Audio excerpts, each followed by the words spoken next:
you guys who are uninitiated, draft is like going to be a very prevalent mode in Artifact, which is interesting because it's, in Gwent, of course, it's not very much so. It's a little bit of a very secondary format in Gwent. Draft and Artifact is a lot more interesting. A lot of people, myself included, like it better than Constructed, although this might be a byproduct of kind of how it works right now.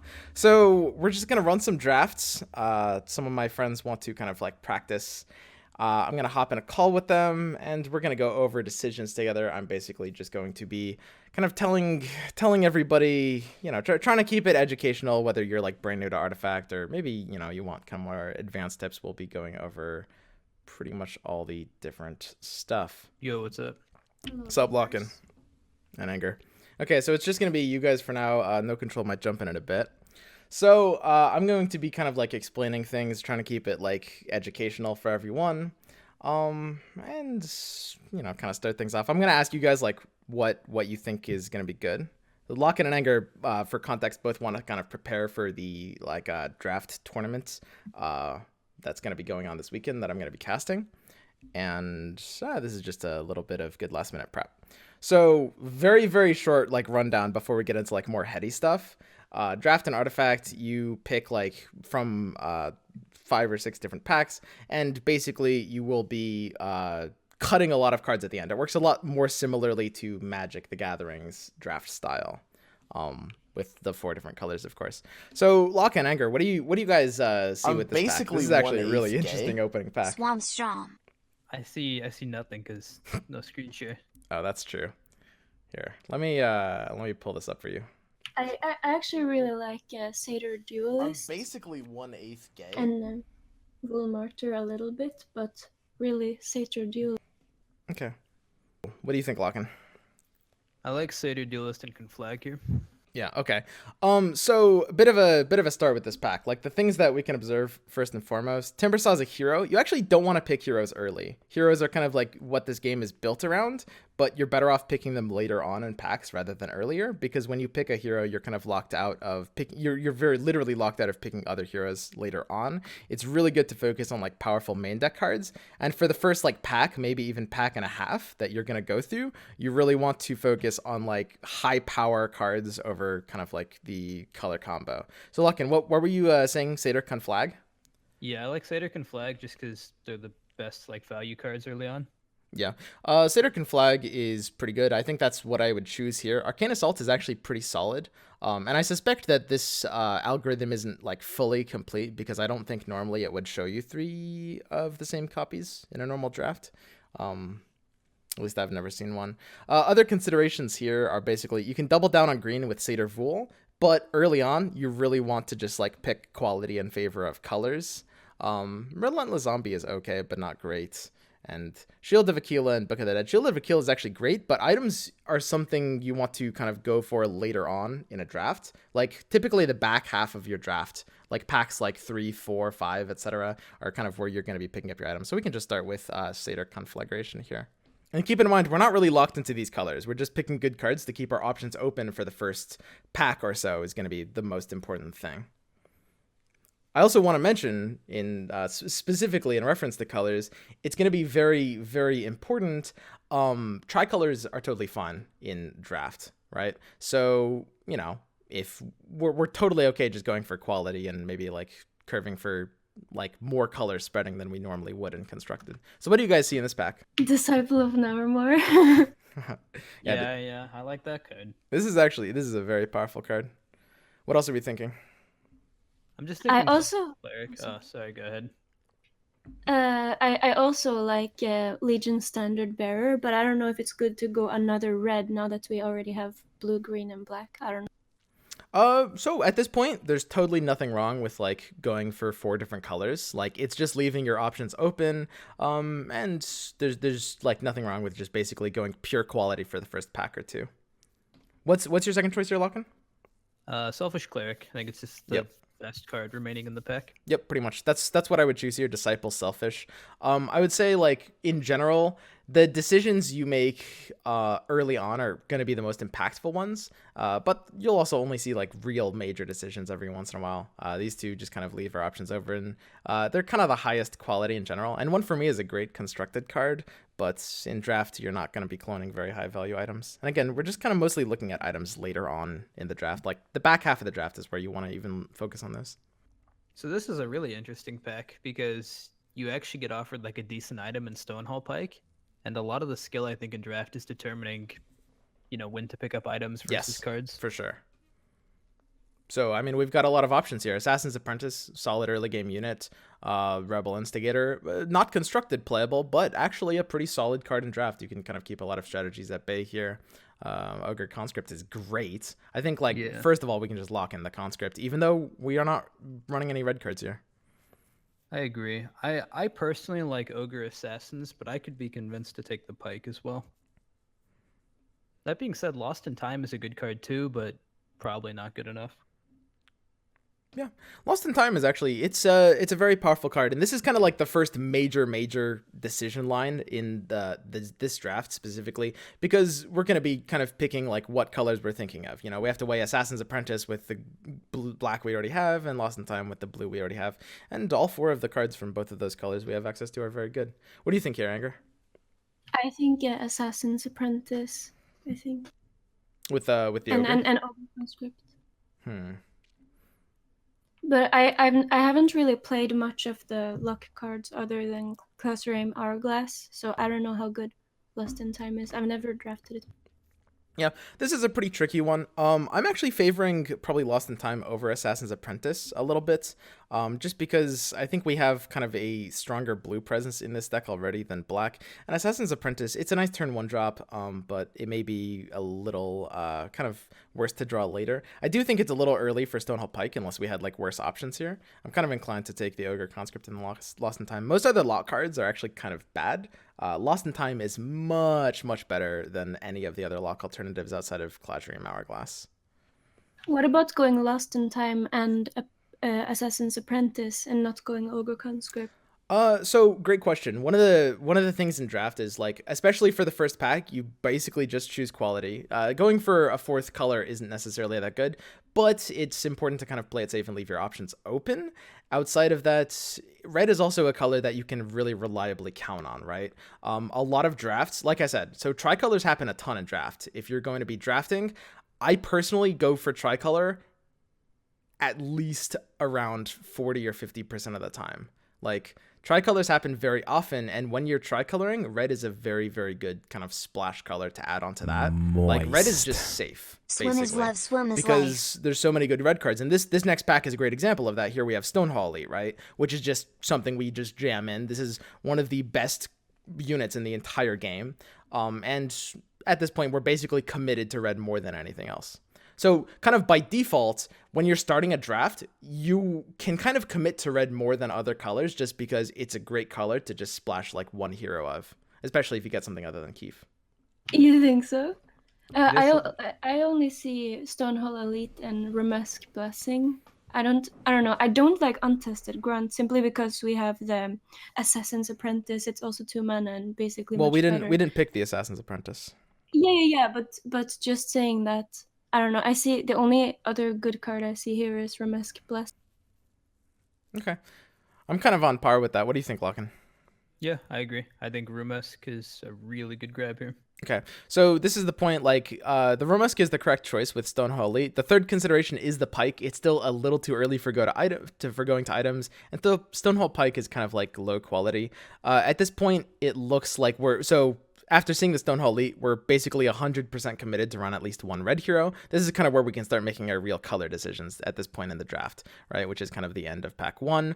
It looks like our green is very strong. If anything, we'll probably be neglecting black, but we'll have to see. And this is kind of the point where you start seeing just bad cards that you're not really going to run. So the pick here has to be Pick a Fight plus Remusk Vestments.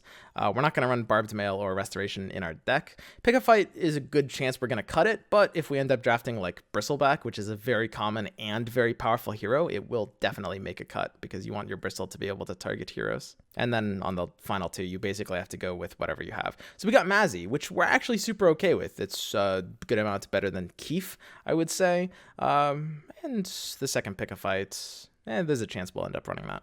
Okay, so What brand do new you pack. think of? Sorry, what was that? What do you think of having more than one Mazzy in the final drafting deck? Because I don't know. I feel like if you can stack his improvement cards on top of each other, it has so good potential. But I don't know. It haven't worked out for me. Yeah, it could be. I mean, there's kind of I think that you're not really gaining that much from all additional Mazzies, but at the same time, I mean, Mazzy is like a draft playable hero. Like if you're running a deck that fulfills that wants to run like that many red heroes, then there's nothing wrong with like picking it up if you see it late on in a pack. I will say when you're looking at picking heroes, like here's an important tip, like pick heroes late on in a pack, not early on.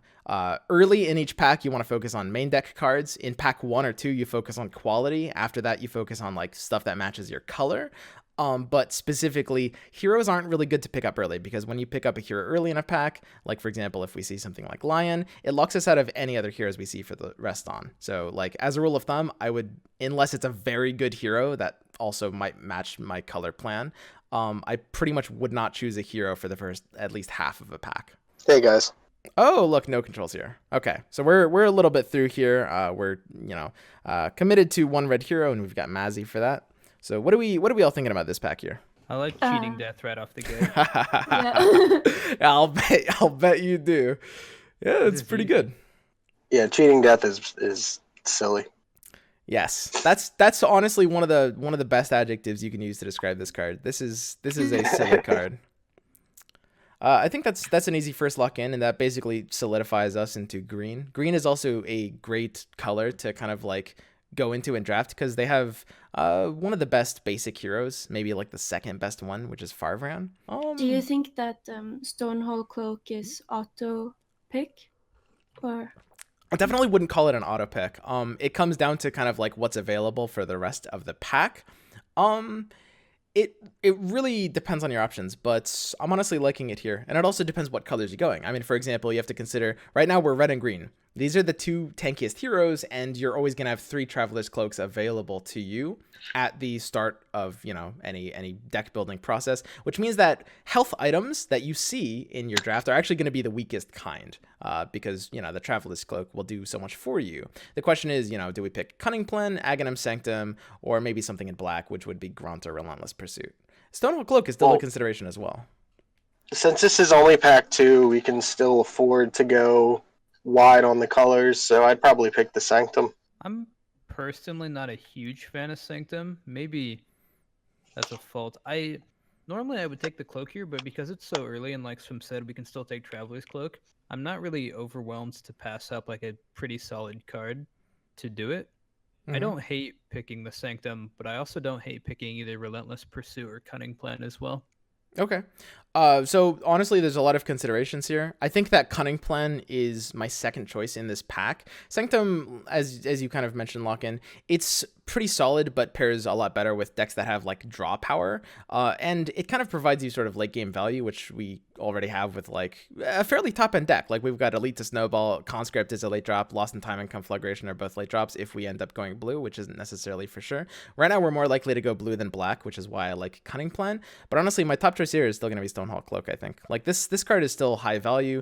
Cunning Plan, we're only picking the Cloak mostly because the second best choice isn't really that great here. We're not going to want Bellow. And Cunning Plan is solid, but it's not like, super game changing. So taking the Cloak here, even though we're running like a fairly tanky lineup, is still fine because it still will make a place into our deck. I think I might value items a little bit too low. Yeah.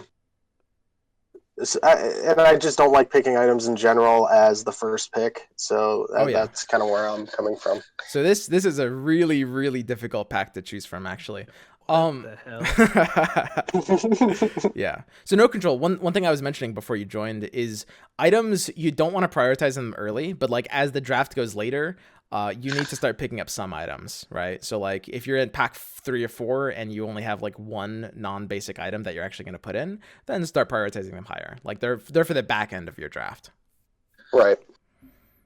So this one seems pretty obvious, but I'm gonna ask anyway. What do you guys think we should take here? What are the two? Ogre and Assassin's Apprentice. Lockin?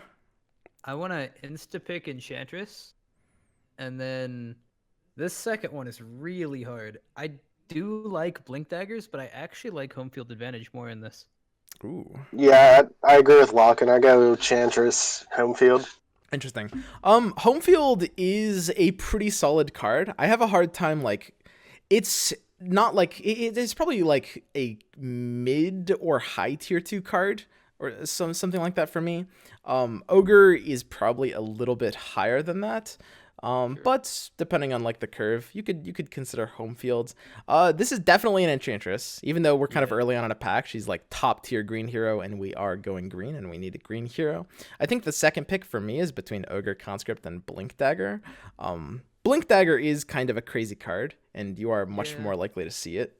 So this is the thing about items that's very important in draft. Like when you see a high quality item, you're much more likely to see it over the course of any given game, right? Because your item deck is only 9 cards and your main deck is 40 cards, right? So like, even if you pick something like Ogre, which is very high value, it's not necessarily something that you're going to see every game. Whereas like Blink has a hard time just not being able to bail you out of situations. I think for me, this is Enchantress Blink, although Enchantress Ogre is like not too far behind. Dang, now we can't pick Ricks. Thanks a lot. Yeah. So at this point, we're pretty solidified on red-green. I would say, like, if you have an opportunity to go for a duo deck, that's totally fine. I mentioned at the start that, like, tricolor is great. But, I mean, if you're getting a draft where duo can make it in, by all means, go duo. So at this point, I would say we're more likely to go blue than black, but maybe most likely to just go red-green duo, which is very strong. What are you guys thinking here? You take the fight for sure. And I don't think the second card matters because it's not making the deck. You mean Fight Through the Do Pain? you think Yeah. you think it's too late to go more black? What about Fight Through the Pain and Aglodi Vandal? Well, I mean, you probably pick the Vandal just because it's like the other kind of good card in the pack, but like. Or what about Path of the Dreamer, since we already have so much green? What do you think, Lockin? I want to pick Buying Time and Glody. None of these red cards are likely to make it into our deck, so I don't hate picking a Glody in case we get offered like a Sniper next pack. And I think Buying Time is an acceptable card to run and has a good chance of making it into our deck. Okay. So whenever you are considering running initiative cards like Fight Through the Pain, you got to consider like basically like how many ways you have of punishing initiative, which are, you know, stuff that silence, stun, or board wipe, that kind of thing. Right now, we do have none of that. And Fight Through the Pain in that situation might actually not necessarily be on the level. I think this pack is actually fairly decent. And the best card of this one is, in my opinion, the one Anger identified, which is Path of the Dreamer. Buying Time is significantly worse than Lost in Time just because of like the turn it comes down on. Like this is probably not a card I would end up running in the deck. A Glody is definitely a card that would make it into my final deck, but at the same time, the chances that we're running black here are kind of low. For me, it's Path and then either a Glody or Fight Through the Pain. Basically weighing the odds of whether the initiative card will make it into our final deck or whether there's a chance we kind of like want to go for black. I think Path Fight feels pretty good to me though. How many times do you have to trigger Dreamer for it to be worth it? Probably 3, and it triggers itself. 3? I mean, Yeah. It does depend on what. If you mean worth it to like make the final cut of your deck, I think 3 is perfectly acceptable. Like, so one thing that's very important in Artifact is like the first thing you learn in card games is like, you know, your tower health is a resource to be abused, and that is like that's true in Artifact in a lot of ways. But because the game is so like base racy, it's very common that you'll have a situation where giving your tower an extra 9 or 12 health will actually make the difference in terms of buying you an extra turn to kill your opponent's tower, right? Which just isn't how other card games work, but it's kind of how Artifact ends up working. So Path is honestly a totally fine card, even if we're not going like mono green or anything like that. Okay. Oh, we found the boy. Yeah, the lightning strike. We found all the blue cards. Yeah, Lumi loves lightning strike. The smork, dude. I love it. So this pack kind of looks like ass. It's definitely a better pack than it looks. Basically 1/8 gay. Yo, thanks for the sub, Astanif. Any jump outs here, guys? I really like Hellbear Crippler, and I know that people don't like him, but I do. Yeah, Hellbear Crippler is a decent unit. It makes the cut, right? Like, it's not something that is great, but it does make the cut in your final product of your list, and we are running red. Second choice here. I think it's the strike. Really? So I think the choice here is probably between Relentless Zombie or Ventriloquy. Lightning Strike is actually probably the third option. Diabolic Revelation can be good depending on your kind of deck, but typically you're gonna want something that has like, you know, a lower curve or maybe some synergy to not like have to deal with the downside. This is a very harsh downside in draft, and this ends up being more of a constructed card despite being very powerful. Relentless Zombie is good for proactivity. Ventriloquy is actually a very underrated card. I think that a lot of players underrate it in drafts. Now, this might kind of come down to which blue hero we're running. Like, if you're running a squishier blue hero, then Ventriloquy is kind of like more important if you're running like something like Venomancer or Prolix. And honestly, those are some of the stronger blue heroes to kind of be able to run in draft. That's kind of why you like Cunning Plan. I'm actually kind of favoring the Ventriloquy here, but Relentless Zombie is a close second. The odds that these cards are even going to go in our deck are kind of low. So, I mean, there's honestly even a consideration for Book of the Dead. But as I mentioned before, health items and artifacts kind of tend to matter less. For draft, sorry. And here's the Venomancer that we can't choose. Feels bad. Okay, so this is kind of a non-option. It's Salamence for Land Mantle. Salamence isn't a bad pickup, though. Yeah, pretty much. I mean, we're pretty much not going to put for Land Mantle in our deck because we've got Stonehall, 3 Travelers, and this card is just kind of bad compared to those. But, I mean, we're not going to put Dirty Deeds in our deck either. Woo! So this is... Nice. This will not happen at the end of normal drafts and artifacts. Some people have mentioned that like Howling Mind and like other draft sites right now, like their algorithm isn't like perfect, and you know you see that by seeing good cards late on in a draft. This is not something you will see in a game of Artifact. You will never get 2 playable cards in the like end of your draft set. These are both amazing for us. Marifal Brawler is even better than Ogre Conscript. Pairs really, really well with Salamane's Favor. We're going to have a deck that's going to do very well. Like, turn 2, we're going to play Salamane's Favor, and then on the same turn, we're going to play either Marifal or Ogre Conscript. So it's important to deploy, like, green to the left of where your red is if you have those. So, start of a new pack. What are we looking at here? We have the interesting option of Zeus, and we are looking at blue. Yeah. Yeah, I think you take Zeus here. What do you He's think too of good. Khazraim Hourglass in draft? I know you like it in constructed, but what about draft? It's still very good in draft. It's definitely less good kind of for the reasons I was pointing out. Like, you don't really need the health items. You'd rather have like decent attack items. Like even Red Mist Maul feels pretty good in something like draft. Hourglass is great. But I mean, if you've got good main deck options, those usually outclass good item deck options. This is a crazy pack. Yeah, it really is. Yeah. Unfortunately, we can't do anything with black though. Everything is top tier here. Yeah.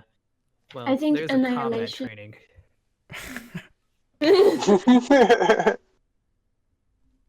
Maybe Annihilation. No, go ahead, Anger. Rebel Decoy, maybe. Okay, I want to pick Arm the Rebellion and Decoy probably, just because I think that like while Zeus is good, I don't think he's that much better than Jamoy, and I'd rather keep the options open to find another hero. I think you're crazy to think that Zeus is not that much better than Jamoy. It's like a 7-mana card that can be played around. I'm not like a huge fan of Zeus. He's okay. And his passive is good, especially with Ventriloquy. I mean, we have a 1 of Ventriloquy. I don't know if that's like enough to... Yeah, but Ventriloquy is a card that gets passed a lot. It's easy to pick up more. That's a fair argument. I still kind of like the minion-based combat. I like just having like powerful proactive plays. I think Arm is at least like the main pick, and then whether or not it's like Hourglass or Decoy or Zeus, that's kind of the second question in my mind. Yeah, I mean this is one of the most important decisions we have. Like this, what we're seeing right now is probably like maybe the most most important decision we're gonna have all draft, which is like, do we go for blue? Do we stick to red green? Maybe even pick like an Hourglass and just kind of prioritize the item decks. I actually kind of agree with Locken, specifically about Zeus. Now, Annihilation is another matter entirely, but I do think that Zeus is a card that is very powerful, but in a way that scales with the opponent's skill inversely. Specifically, Zeus falls off really hard if your opponent plays around him well. Like every deck in draft has like Traveler's Cloaks. They're going to be auto buying salves. When you see a Zeus and you're a good player, what you're going to be doing is you're going to be basically mana turn 5, mana turn 6. You're going to be stockpiling cloaks and salves, and you're going to be playing very well against Thunder God's Wrath to the point where like it'll usually only be able to kill one hero. I don't think Zeus is really that much better than Farvan if you assume your opponents are playing at a high level. And because of that, I do actually agree that the first pick is Arm the Rebellion. That being said, Annihilation is a major consideration despite us not necessarily being locked into blue. Giving up Annihilation is a little insane. And we do have like powerful blue options. I think at this point it's fine to commit ourselves to running like one blue or something like that. I think I would go for the Annihilation over the Rebel Decoy here. Arm Annihilation looks very good to me. But do you think Annihilation loses value depending on how many blue heroes you have? So if you only have one blue hero, is Annihilation much weaker compared to if you have... That's a good... So, great question. Yes, Annihilation loses a bit of value, but like it's it's got a lot of value to lose. Let's put it like that, right? So I think actually that changed my mind, and I prefer Arm the Rebellion and Rebel Decoy and ditching. Honestly, I don't mind that. Like, it's actually very close between these two. Like, it's basically. But if you don't take Annihilation here, then you're basically never going blue. Really? I don't know if I agree with that. I really like proactive plays in draft. Like I like just playing stuff on curve and just going face, and like Annihilation is like a good card, but I don't know if it really fits our deck. We have a very board-centric deck, and like obviously that's not true for all three lanes, but I don't really think Annihilation is something that we need, and I'm kind of concerned with it just like being a dead card in our hand, whereas Rebel Decoy is always good no matter where we play it. Yeah. I mean, I guess it depends if like your strategy is going to revolve around focusing more on two lanes rather than putting your blue in the third and trying to blow it up, or like, I guess it's like too hard to tell right now with what we have with our deck. It's actually a very close call. Basically, it comes down to like the value of our blue cards, and like the necessity of tricoloring. Annihilation is kind of like the safe choice. It's kind of better to go with a mono deck over a duo deck, and kind of right now we have the opportunity to do so, but it's still something that does kind of fall off with the amount of heroes you have. Running more than one blue hero is really unlikely. I'm fine with the Decoy. I do actually think this is the better choice here. It's very, very, very close between those. If we had like one or two more blue cards, Annihilation might have been the better choice. To a lot of people, that's going to seem kind of crazy because Annihilation is one of the best cards in the game, probably. But at the same time, it's going to be a little bit less necessary because we fight for the board and we have mobility with like Blink Dagger.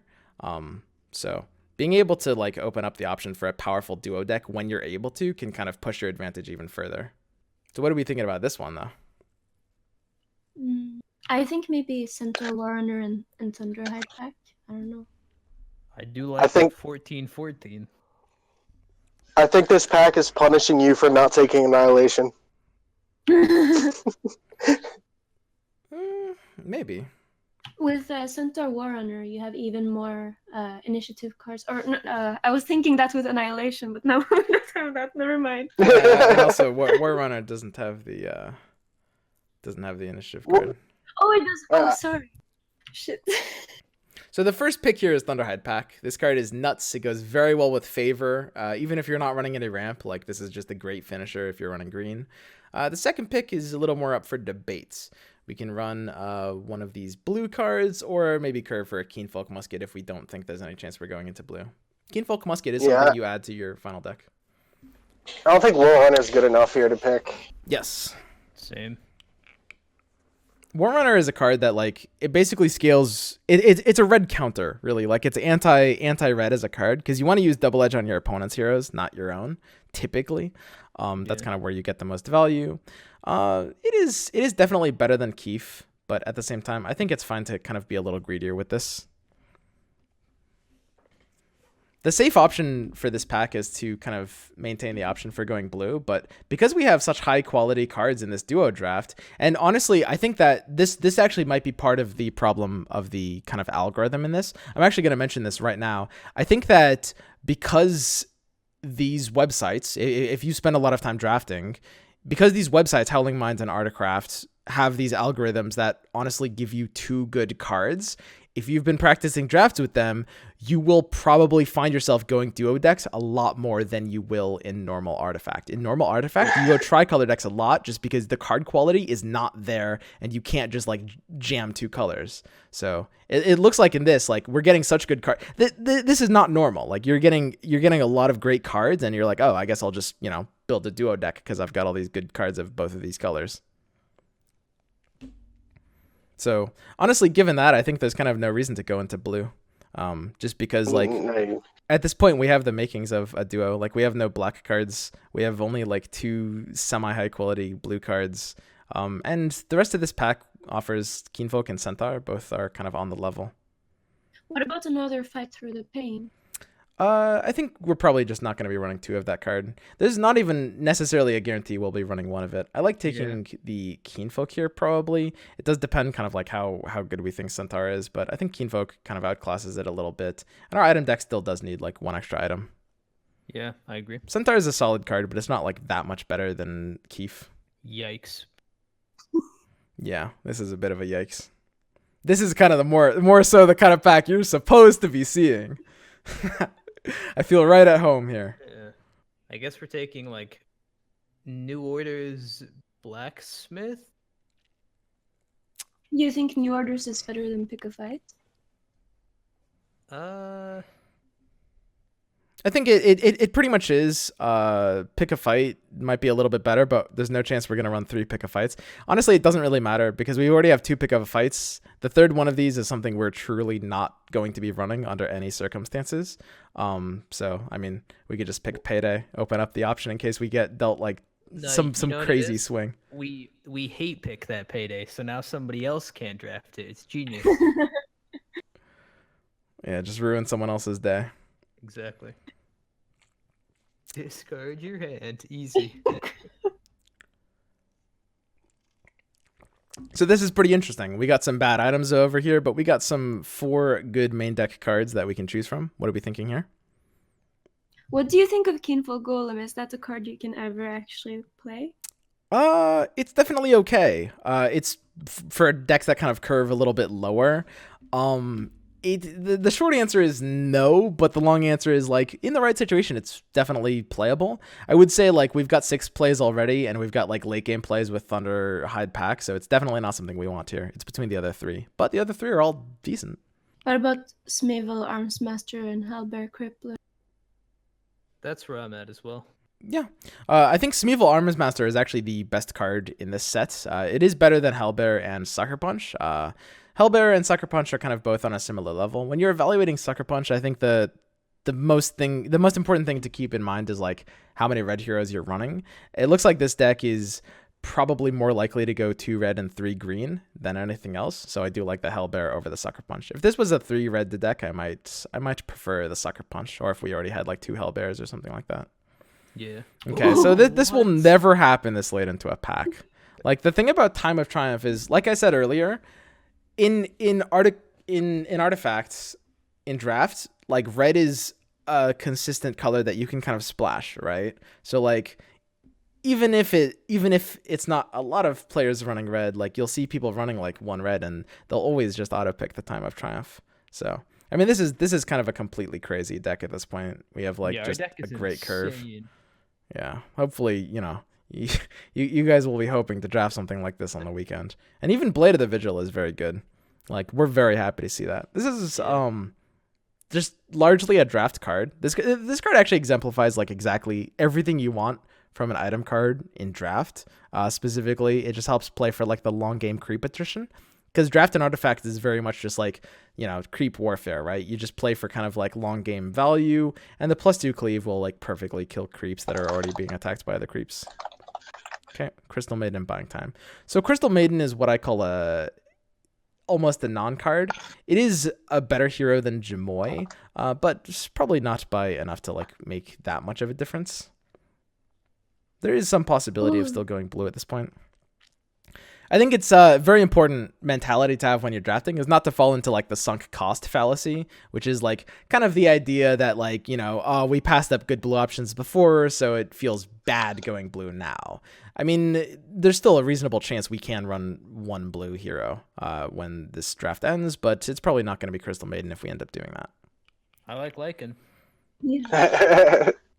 Yep. Lycan is something we're very happy to see here. As I mentioned before, rule of thumb, don't like first pick heroes in a pack, but this sort of situation, like third or so best green hero in the game, we see when we need a second green hero, that's something you definitely choose for. What's the second pick though? Maybe another payday. I'd take the Arcane Assault just because there's a decent chance we're going blue and none of these black cards are making it into our deck. Yep, this pick pretty much doesn't matter. We don't really want a second Red Mist Maul, and Arcane Assault actually has a chance of going into our deck, although it pretty much won't. Jesus, these packs! Oh my god! What are all these good cards?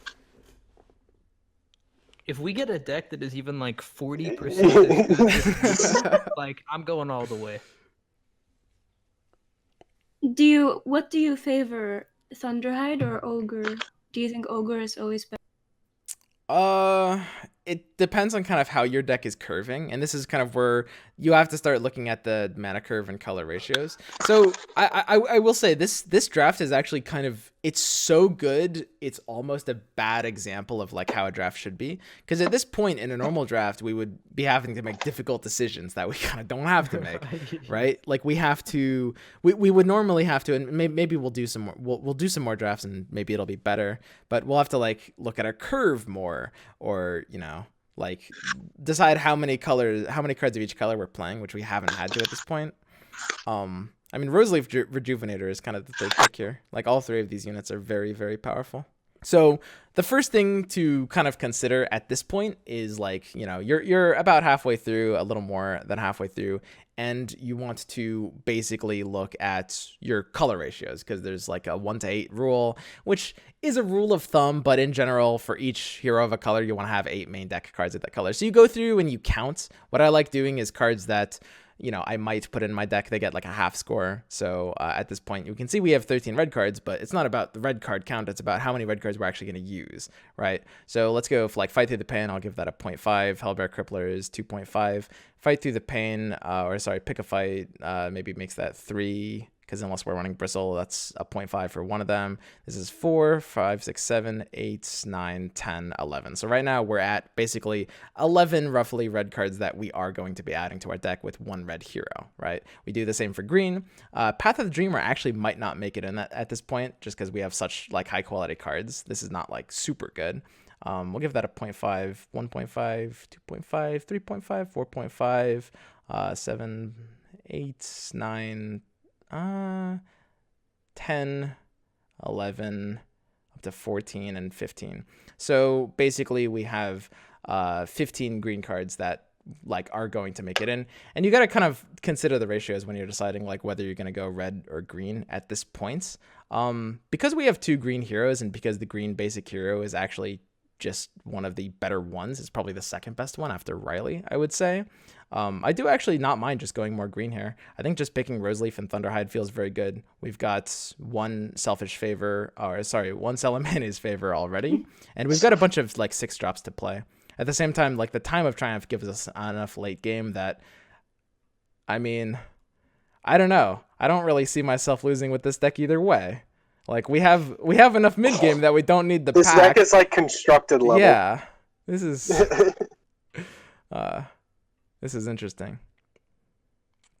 Anyway, it's kind of like, oddly enough, right now, even though we have more green cards than red cards, green cards might actually be at a higher premium than red cards, or at least it's pretty close, just because like we're more likely to go for a third green hero. Yeah, I mean, what do you do with a pack like that? So Selfish Cleric is pretty solid. Hellbound Crippler is pretty okay. We already have 2. I'm not keen on a third one. We can I mean, start by opening Cleric. We kind of just want like early game plays because our late game is auto win. Yeah. So I guess just like Crippler Cleric because none of these other cards really do anything. Yeah, Crippler Cleric is fun. A lot of packs in Artifact are gonna be pretty straightforward. Speaking of which, I saw someone say earlier that Articraft has like a better AI supposedly, so we could try that. I don't know. We could try it. I've heard the same thing in the opposite direction. It's okay. I mean, it's one of those things. Yeah, it's one of those things. So this is kind of a non-pack. This one pretty much doesn't matter. Like, we're not going to run 2 of Wool Martyrs. This card is okay, but it's not like when you have a high card quality, we're not reaching to put it in our deck. Juke is okay. I mean, we're not running anything here from these decks. Juke and Wool Martyr, to note, these are both good enough to be played in a lot of draft decks. Not this one. Yeah. Selfish Cleric is solid. Why not? We're not playing Nick Tash's card, obviously. Okay. Do we even need any more cards? We're pretty much good already. Yeah. So I like the enough magic. How is Ogre Corpse Tosser in draft? How does he do? I think he's okay. It's playable. It's It's kind of like on the level of like as I was saying, like the Vool Martyr. Like, it's a unit that you don't mind just playing in your deck, you know, especially if you have to reach for like weaker cards. But it would not make the cut in this deck. So basically, I mean, this is one of the nuances of draft, but you have to kind of evaluate like how likely you are to like pick weaker cards based on like the probability of them even going in your deck. In a normal draft, like, I'd be happy to see this card. But like right now, there's just kind of no reason for it. I might as well kind of go for a luxury item choice. I mean, running a second Keenfolk Musket isn't even that unlikely. So now we start kind of building our item deck. And this is something that you're going to have to do like in the middle of your draft. Like I said, we counted the color of our red and green cards before. Now we're going to have to count our items up. So let's build our item deck in our head already. So we've got 1 Remisk Vestments, 1 Keenfolk. We're not running Furline Mantle, 1 Blink Dagger, 1 Blade. And then we're probably going to run 4 cloaks, including 1 Stonehall Cloak, which means we only need 1 more item, right? I don't... Could put the Red Mist Maul in as well. But second Keenfolk is totally fine in that slot. At this point, we're not really having enough reason to go blue, I think. We're more likely to pick up like a second red hero in 5 round. Yeah, just take the musket. Yeah, this pack doesn't really matter that much. You can take the musket here. Corpse Tosser is decent, but just kind of won't be making it in. There's a second Blink Dagger because why not? That's kind of funny. Okay. I mean, realistically, it's possible to see this on like the second pick of a pack. I mean, I guess What about home field advantage? Home field advantage is pretty good. This is probably the best card of this pack of a color we're already going in. We kind of declined it before because there were better options before. It does beat out Selfish Cleric. Clear the Deck is a solid card we haven't seen yet. You actually like very often run like 1 or 2 of these, but home field is just a little bit better. Hey, so when we're done building our constructed deck, can we try drafting next?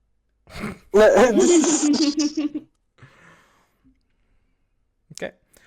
So what are we seeing here, guys? I'm Armed feeling Disciple. smashed. Really? Another I- disciple? You might be right about the Smash. I might underrate that card. I really hate Smash. Smash is a card that's almost always going to get value in it cantrips. Right? Yeah. I kind of disagree with the almost always going to get value. Like, even when it does get value, a lot of times you have to sit on it for like 3 or 4 turns. And I know Swim can speak from like personal experience that sometimes just having to sit on Smash for a few turns can like really cost you? I think the main difference is like it kind of depends on the constructed meta when you're evaluating it like that. In draft, especially if you're running at least 2 red heroes, because keep in mind this is a card that really scales with the amount of red heroes you have. I want to actually talk about this. This is important because the cards that scale with the amount of certain cards are designed to scale with however many heroes of that color you have, but it's not the kind of cards you would think, right? Like you look at a card like Path of the Dreamer and it says after you play a green card, give your tower +3 regeneration until end of turn, right? So you're thinking, wow, this scales with how many green cards we have, but often not necessarily. I mean, it does a little bit, but not like to a huge degree, because if you're playing it, you're playing enough green cards to kind of get it value. You play it on the lane with the green hero, and you're going to be playing green cards from that lane. So it will be almost equally good in like a 2 green or a 3 green deck, right? There will be a difference, but it will be fairly minor. The real difference comes on the back of the situational cards. Cards like Sucker Punch, which we passed up, which will stun like a blocked red hero. Cards like Annihilate, like Anger pointed out, that kind of like do fall off if you only have 1 blue hero. It's like, well, I don't have the flexibility to play this wherever I want. And a card like Smash absolutely falls into that category, right? So like I might be in your camp lock-in if we had something like 1 red hero, but at this point it's like very likely that we'll have a second one, even if it happens to be Keef, depending on kind of like how the main deck quality goes. And in that case, I'm absolutely happy to put Smash in my deck. Yeah, I actually realized too we're not going black, so the Disciple doesn't even make sense for the pick, so I was just smoking it, I guess. I don't know what I was thinking. Yep. Okay, so what do we think about this one? I don't think anything about this one. Oh, dude, Well, the second home field is good. I love home field. Second home field is great. Like, that'll absolutely make it in. Home field's like one of my favorite cards. I think it is my favorite card. The animation is adorable. So the second fine, card here is thank just you. going to be Cutting Plan. It doesn't really matter, but out of these, it is the most likely to make it into our deck. Like, if we get like forced into like a decent blue hero, then we'll curve blue for sure. This is truly what like end pack cards are supposed to look like. This is the kind of stuff you see. Like, it's just all non-cards. Hey, Timbersaw. We're not unhappy to see that. Not unhappy at all. So that's actually going to accidentally synergize with the 3 Pick-a-Fights we have already with it. Pick-a-Fight is great with Timbersaw and Bristleback. With Bristleback, you choose a combat target. With Timbersaw, you get to taunt, and due to his passive, you gain +1 armor for each of your attackers. So that's actually pretty good. Crusader won't be making it into this one. So now we get to the fun part, which is the actual builds of the deck. And of course, after I build this, I'm going to go ahead and launch Artifact and take it into some games. But for now, let's go ahead and start with kind of the essentials. Now, people kind of do this in different ways. I kind of like to basically just put in everything considerable and then just kind of cut it out from there. So Mazzy and Timbersaw, and then Enchantress, Lycan, and then probably Farground. That's going to be kind of our lineup. And we can kind of ignore the blue. I don't think we really want to curve for a blue on the 3rd color here. So let's just go ahead and start vomiting things in. I'll just kind of cut things later. Man, these are all just good cards. How did this happen? Yeah, we're not going to have to make too many cuts. Like, there's not even... We're going to end up with a 60-card deck. We're just going to put everything in it. Bad cards here. Yeah, there actually isn't. We're going to have to make a lot of cuts because, like, none of these are bad. So we are at 48 right now. That's not that bad. So 48 decent cards. And yeah, this is the kind of duo deck. I think that the important thing to think of is like duo is kind of luxury, right? Like if you're having a good draft, if you're getting good cards that happen to be in 2 colors, go duo, right? That's like, if you have a good draft, then you can cut it down. And that's kind of the line of thinking that we were using when we basically blocked ourselves out of blue and out of Annihilation. Like, this is so good, there's kind of no reason to curve for a 3rd color. Most drafts aren't going to be like this. In a lot of drafts, like, in my opinion, at least 40% of drafts, and some other players might disagree with this. Some players think it's as low as like 20%, but I personally really like the option for tricolor, especially as like, drafters get better, drafts will just kind of be harder across the board, and you'll kind of have to go for 3 colors more often, right? You won't have the luxury of being able to contain your good cards in 2 colors. But as it stands, there's kind of no reason to go for a 3rd color here. So that's kind of important logic. 2 Blink Daggers, 1 Keen Folk. We might not even need Romusk Vestments. What are we at? 9 items already? Okay. So this looks good to me. One Remusk Vestments. This is just kind of a decent card. It fulfills the item, the armor slot, which normally isn't a big deal, but it'll work here. We got 4 health items and 4 attack items, so just totally fine there. I like Blade a little bit better than Keenfolk, but you know, I mean, we don't have 2 blades, so that's totally fine. And now all we have to do is cut 8 cards out of our main deck. Colors here. So what are you guys thinking? Note we have 20 red and 28 green. So if we're following the 1 to 8 rule, which we shouldn't follow religiously, but if we are, we should be cutting 4 of each color. Let's drop I that think- juke right off the bat. Yeah.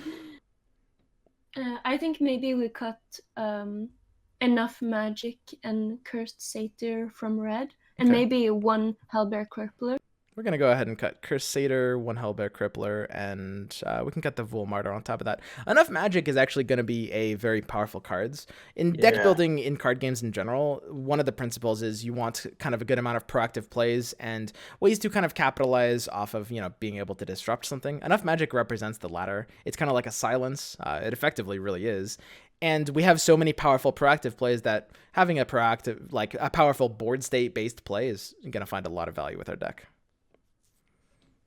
Yeah. I know I was fighting for Smash earlier, but I think we take it out. I just don't think it's good enough. What about taking out the Smeevil Arms Master, since we have so many on 4 mana?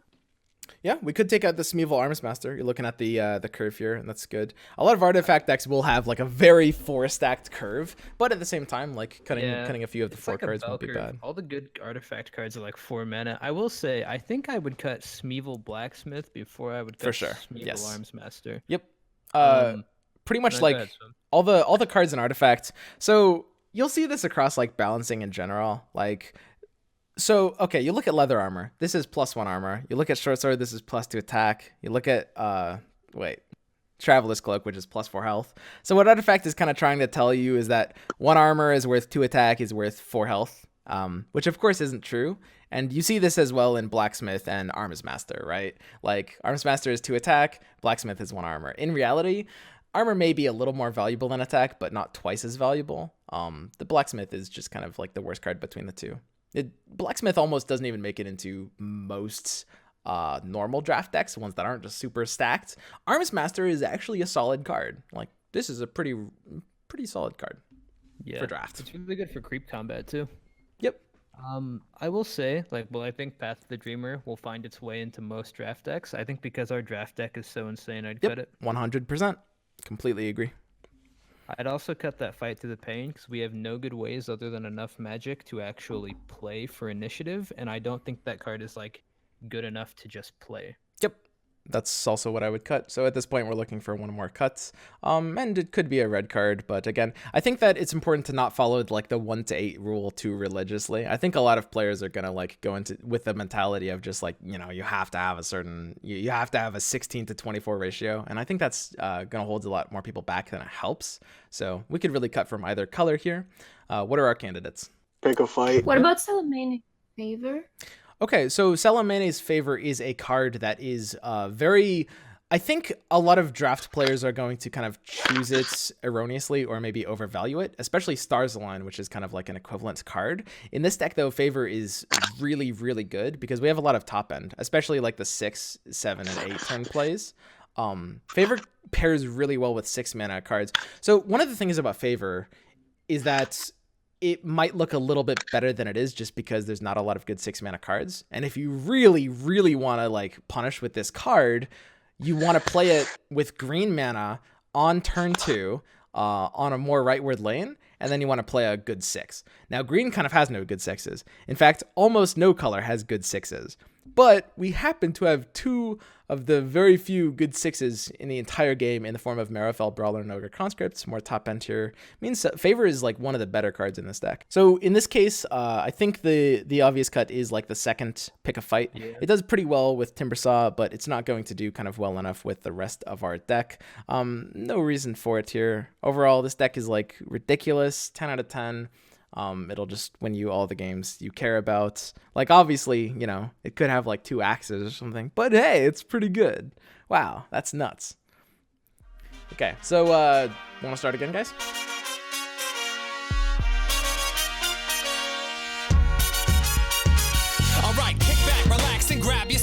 leverage. A hop if you wanna just bounce to my leverage. The evidence, as they say, is in the pudding. So show me the money like my name was Cuba Gooding. It ain't fool's gold, it's gold, fool. Can't stop, won't stop, keeping it old school. So cool. Big